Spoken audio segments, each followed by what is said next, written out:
அறிவோம் ஆரோக்கியம் நேயர்கள் அனைவருக்கும் அன்பான வணக்கங்கள். நான் ஸ்ரீவர்மா மருத்துவமனையின் பெண்கள் சிறப்பு மருத்துவர் ஜெயரூபா. இந்த நாள் இனிய நாளாக அமைய என்னுடைய மனமார்ந்த வாழ்த்துக்களும் பிரார்த்தனைகளும். பிசிஓடி இருக்கு, ஆனால் பீரியட்ஸ் எனக்கு 3 மாதத்துக்கு ஒரு முறை தான் வருது. இப்படிப்பட்ட ஒரு விஷயமும் நம்ம கேள்விப்படுறோம். அதே மாதிரி அதிகமான நாட்கள் ப்ளீடிங் இருக்குது. 3 மாதத்துக்கு ஒரு முறை தான் எனக்கு பீரியட்ஸ் ஆகுது. ஆனாலும் 1 மாதம் வரைக்கும் எனக்கு ப்ளீடிங் ஆகுது. இப்படிப்பட்ட விஷயங்களையும் நம்ம கேட்குறோம். ஸோ பிசிஓடி இருந்தால் பீரியட்ஸ் வராதில் ஏன் அதிக நாள் ப்ளீடிங் போகுது? இது மட்டும் இல்லாமல் வேறு வேறு வகையான மாதவிடாய் கோளாறுகளை பார்க்குறோம். இது எல்லாமே பிசிஓடி சார்ந்த ஒரு பிரச்சனையாக தான் இருக்குது. இது ஏன் உண்டாகுது? என்ன மாதிரியான மாதவிடாய் கோளாறுகள்லாம் அந்த பிசிஓடினால் பாதிக்கப்பட்ட பெண்களுக்கு வரும்?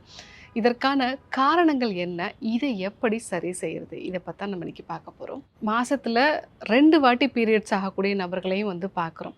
அதாவது 21 நாளில் எனக்கு பீரியட்ஸ் வந்துடுது டாக்டர், ஒரே மாதத்தில் எனக்கு 2 வாட்டி பீரியட்ஸ் வருது அப்படிங்கிறத நம்ம பார்க்குறோம். இது ரொம்ப காமனாக பிசிஓடினால் பாதிக்கப்பட்டு ஒரு 30 இயர்ஸ்க்கு மேலே போகும் பொழுது அவங்களுக்கு நார்மலாக பீரியட்ஸ் வர மாதிரி இருக்கும். இன்னும் சொல்லப்போனால் ஒரே மாதத்தில் 2 வாட்டி பீரியட்ஸ் வர மாதிரியும் இருக்கும். ஆனால் அவங்களுக்கு ஓவுலேஷனே கரெக்டாக நடக்காது. ஸோ இப்படிப்பட்ட கேட்டகரியை நம்ம பார்க்குறோம். பட் ஒரே மாதத்தில் 2 வாட்டி பீரியட்ஸ் வருதுன்னா வெறும் பிசிஓஎஸ் மட்டும் காரணமாக இருக்காது. ஒரு சிலருக்கு தைராய்டு சம்பந்தமான பிரச்சனைகளும் தொடங்கி இருக்கலாம், இல்லை கர்ப்பப்பையில் பாலிப் மாதிரியான பிரச்சனைகள் இருக்கலாம், இல்லை ஃபைப்ராய்ட்ஸ் மாதிரியான பிரச்சனைகளும் இருக்கலாம். ஸோ இந்த பிரச்சனைகளையும் நம்ம ஒரு முறை பரிசோதனை பண்ணி பார்க்கறது நல்லது. ரெண்டாவது, ரொம்ப காமனாக எல்லாரும் சொல்லக்கூடிய ஒரு விஷயம் என்னென்னா, டாக்டர் எனக்கு 40 டேஸ் 50 டேஸ்க்கு ஒன்ஸ் தான் எனக்கு பீரியட்ஸ் ஆகுது. ஆனால் அந்த பீரியட்ஸ் ஸ்டார்ட் ஆகும் பொழுது ஸ்பாட்டிங் மாதிரி கொஞ்சம் கொஞ்சமாக எனக்கு வர ஆரம்பிக்குது. அதுக்கப்புறமா பீக்கில் ப்ளீடிங் ஆகுது. மீண்டும் அந்த ஸ்பாட்டிங் மாதிரி கொஞ்சம் கொஞ்சமாக நிற்குது. இப்படிப்பட்ட ஒரு கேட்டகரியும் இருக்காங்க. ஸோ இதற்கு காரணம் அவங்க உடம்புல ப்ரொஜெஸ்ட்ரானோட அளவு கம்மியாக இருக்கிறது, ஈஸ்ட்ரோஜன் மட்டுமே அதிகமாக இருக்கிறது, எல்ஹெச் ஹார்மோன் மட்டுமே அதிகமாக இருக்கிறது. இந்த 2 காரணங்களால் ப்ரொஜெஸ்ட்ரானோட அளவு குறைய ஆரம்பிச்சிடும்.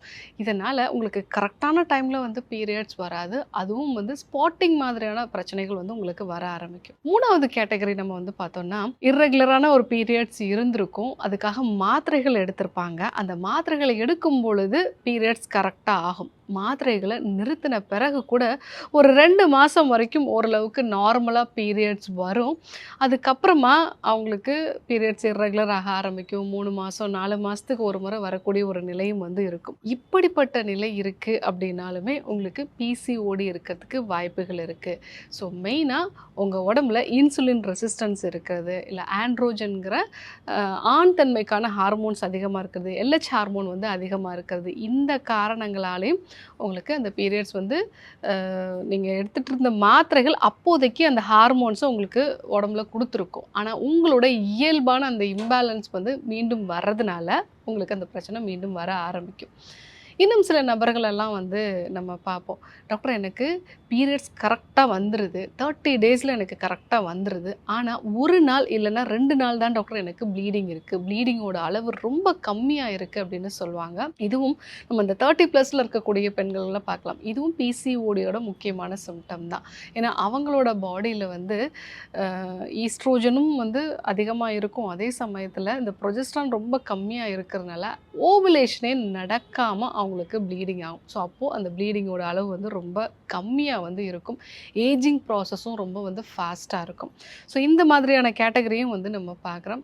4வதாக, ஒரு சிலருக்கு அந்த பீரியட்ஸ் வரும் பொழுது அதிகமான வலி. இதுக்கு முன்னாடிலாம் எனக்கு வலியே இருக்காது டாக்டர், ரீசன்ட் டேஸில் எனக்கு வலி ரொம்ப அதிகமாக இருக்குதுன்னு சொல்லுவாங்க. ஸோ அப்படிப்பட்ட நிலையில் பிசிஓடியோடு சேர்ந்து எண்டோமெட்ரியோசிஸான ப்ராப்ளமும் அவங்களுக்கு வர்றதுக்கு வாய்ப்பு இருக்குது. இல்லை எண்டோமெட்ரியோட்டிக் சிஸ்ட் அப்படின்னு நம்ம சொல்லுவோம், சாக்லேட் சிஸ்ட்டு, இந்த மாதிரியான விஷயங்கள்லாம் வர்றதுக்கு வாய்ப்பு இருக்குது. ஸோ ப்ளீடிங் மாதம் மாதம் வந்தாலுமே கூட கருமுட்டை வெளியாகாமலே உங்களுக்கு ப்ளீடிங் வர்றதுக்கு வாய்ப்புகள் இருக்குது. ஸோ நார்மலாக தான் எனக்கு பீரியட்ஸ் ஆகுது, ஏன் கருத்தரிக்கல அப்படிங்கிற மாதிரி நிறைய பேர் அந்த சந்தேகத்தோடு வருவாங்க. ஸோ பிசிஓடினால் உங்களுக்கு ஓவுலேஷன் கரெக்டாக நடக்கல. அதே மாதிரி ஸ்பாட்டிங் மாதிரியே இருக்குது. இன்னும் சில கேட்டகரி பீப்புள்ஸ்லாம் வருவாங்க, டாக்டர் எனக்கு பீரியட்ஸ் வர வேண்டிய அந்த நாளில் கொஞ்சமாக ஸ்பாட்டிங் மட்டும் ஆகுது, இடையில வந்து சில சமயங்களில் ஸ்பாட்டிங் ஆகுது, இதை நான் பீரியட்ஸுங்கிற கணக்குலேயே என்னால் எடுத்துக்க முடியல அப்படின்னு சொல்லுவாங்க. ஸோ அப்படிப்பட்ட நிலையிலையுமே அவங்களுக்கு அந்த ப்ரொஜெஸ்ட்ரான் ஹார்மோனோட அளவு வந்து ரொம்ப கம்மியாகவும் எல்ஹெச் ஹார்மோனோட அளவு அதிகமாகவும் இருக்கிறதுக்கு நிறைய வாய்ப்புகள் இருக்குது. ஸோ ஏன் நம்ம உடம்புல இந்த மாதிரியான பிரச்சனைகள் உருவாகுது?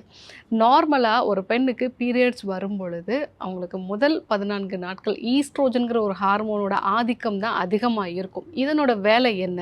நம்மளுடைய கர்ப்பப்பை உள்சுவரான எண்டோமெட்ரியத்தை வந்து வளர வைக்கிறது. இதுதான் இதனுடைய வேலை. 14வது நாள் ஸோ தொடர்ந்து ஈஸ்ட்ரோஜனோட அளவு அதிகமாக இருக்குது, ஒரு 48 ஹவர்ஸ் வந்து ஈஸ்ட்ரோஜன் வந்து பீக்கில் இருக்குது அப்படின்னா அது நம்மளுடைய பிட்யூட்ரியை தூண்டி எல்ஹெச்ங்கிற ஒரு ஹார்மோனை வந்து வரவழைக்கும். பட் இந்த பிசிஓடினால் பாதிக்கப்பட்ட பெண்களுக்கு ஆரம்பத்திலிருந்தே ஈஸ்ட்ரோஜனோட அளவு அதிகமாக இருக்கிறனால எல்ஹெச்சும் வந்து அவங்களுக்கு அதிகமாக ஆரம்பிச்சிடும்.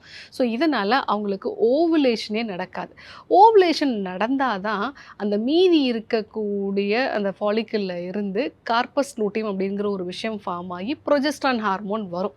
ஸோ இவங்களுக்கு ஓவுலேஷனே நடக்காதனால ப்ரொஜெஸ்ட்ரான் ஹார்மோனே வராது. ப்ரொஜெஸ்ட்ரான் ஹார்மோன் இருந்தால் தான் அந்த வளர்ந்த எண்டோமெட்ரியம் வந்து ப்ராப்பராக ஈவனாக மாற ஆரம்பிக்கும், அதனுடைய வளர்ச்சியும் வந்து நிறுத்தும். ஸோ இந்த ஒரு ப்ராசஸ் வந்து கரெக்டாக நடக்காதனால தான் நிறைய பேருக்கு ஒரு 30 டேஸ் 40 டேஸ்க்கு மேலே போன பிறகு வெறும் ஸ்பாட்டிங் மட்டும் அவங்களுக்கு இருக்க ஆரம்பிக்குது. ப்ரொஜெஸ்ட்ரான் வந்து கம்மியாக இருக்கிறதுனால தொடர்ந்து அதிகரிச்சுட்டே இருக்கக்கூடிய இந்த எண்டோமெட்ரியம் வந்து ரத்தம் வந்து அதுக்கான அளவு வந்து குறைஞ்சிரும். ஸோ அப்போ தானாக பிரேக் அவுட் ஆகி அங்கங்கே பேட்சியாக, அதாவது கர்ப்பப்பை முழுவதுமாக உதிர்ந்து வந்து உங்களுக்கு அந்த எண்டோமெட்ரியம் முழுவதுமாக உதிர்ந்து வரதில்ல, அங்கங்கே பேட்சியாக இர்ரெகுலராக உதிர்ந்து வர்றதுனால தான் உங்களுக்கு ஸ்பாட்டிங் மாதிரியான பிரச்சனை இருக்குது. ஸோ மாதவிடாய் கோளாறுகளில் நிறைய வகைகள் வந்து இருக்குது. எதெல்லாம் பிசிஓடியோட சேர்ந்தது அப்படிங்கிறத நம்ம இன்றைக்கி பார்த்தோம். இதற்கு முக்கியமான காரணம் வந்து ப்ரொஜெஸ்ட்ரானோட அளவு வந்து கம்மியாக இருக்கிறது.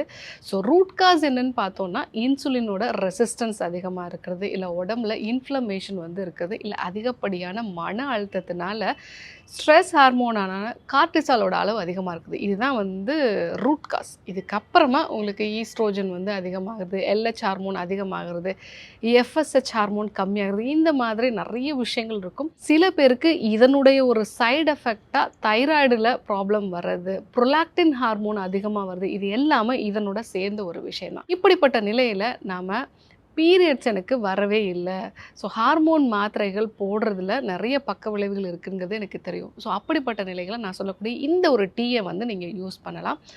சதக்குப்பை, மரமஞ்சள், கருஞ்சீரகம், ஓமம். ஸோ இது எல்லாத்தையும் ஈக்குவல் குவான்டிட்டி எடுத்து பொடி பண்ணிவிட்டு 1 டீஸ்பூன் இது கூட வந்து 4 டம்ளர் தண்ணி விட்டு 1 டம்ளராக காய்ச்சி வடிகட்டி காலையில் வெறும் வயிற்றில் தொடர்ந்து ஒரு 7 நாட்கள் நம்ம வந்து எடுத்துக்கலாம். ஸோ அந்த மாதிரி எடுக்கும்போதே உங்களுக்கு பீரியட்ஸ் வந்து நார்மலாக வர ஆரம்பிக்கும். பட் இது உங்களுக்கு அப்போதைக்கு மட்டும், அதாவது மரமஞ்சளில் இருக்கக்கூடிய பர்பரின்ங்கிறது வந்து இன்சுலின் ரெசிஸ்டன்ஸை கம்மி பண்ணும், கருஞ்சீரகம் இன்ஃப்ளமேஷனை வந்து குறைக்கும், சதக்குப்பை ஆரோக்கியமாக உங்கள் உடம்புல இந்த ப்ரொஜெஸ்ட்ரான் ஈஸ்ட்ரோஜனை வந்து பேலன்ஸ் பண்ணும், ஓமம் வந்து உங்கள் செரிமானத்தை வந்து இம்ப்ரூவ் பண்ணி ஸோ உடம்புல நார்மலான ஒரு அக்னி இருக்கிற விஷயத்தை வந்து அது மெயின்டைன் பண்ணும். இந்த காரணத்தினால உங்களுக்கு பீரியட்ஸ் ஆகுது. பட் ரூட் காஸை நீங்கள் சரி பண்ணணும். இன்சுலின் ரெசிஸ்டன்ஸை சரி பண்ணுறது, இன்ஃப்ளமேஷனை குறைக்கிறது, மன அழுத்தத்தை குறைக்கிறது, இதெல்லாம் தான் நிரந்தர தீர்வை வந்து கொடுக்கும். ஸோ பிசிஓடியை நிரந்தரமாக சரி செய்யணும்னா அதுக்கு ஒரு முறையான சிகிச்சை தேவை. ஸோ என்ன காரணத்தினால உங்களுக்கு பிசிஓஎஸ் வந்திருக்கு அப்படிங்கிறத ஃபஸ்ட்டு நீங்கள் தெரிஞ்சுக்கணும். 2வது டீடாக்ஸ் மெத்தட்ஸை ஃபாலோ பண்ணணும். 3வது உங்களுடைய கல்லீரலோட செயல்திறனை அதிகப்படுத்தக்கூடிய உணவு முறைகளையும் வாழ்வியல் முறை மாற்றங்களையும் ஃபாலோ பண்ணணும். 4வது உங்களுடைய மெட்டபாலிசத்தை வந்து பேலன்ஸ் பண்ணக்கூடிய விஷயத்தை நீங்கள் வந்து ஃபாலோ பண்ணணும்.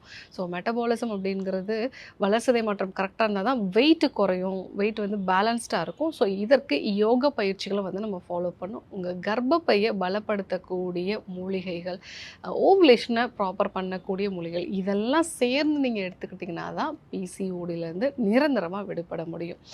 ஸோ இன்றைக்கி பிசிஓஎஸில் என்னென்ன டைப் ஆஃப் இர்ரெகுலர் பீரியட்ஸ் இருக்கும், அதற்கான காரணம் என்ன அப்படிங்கிறத நம்ம தெரிஞ்சுக்கிட்டோம்.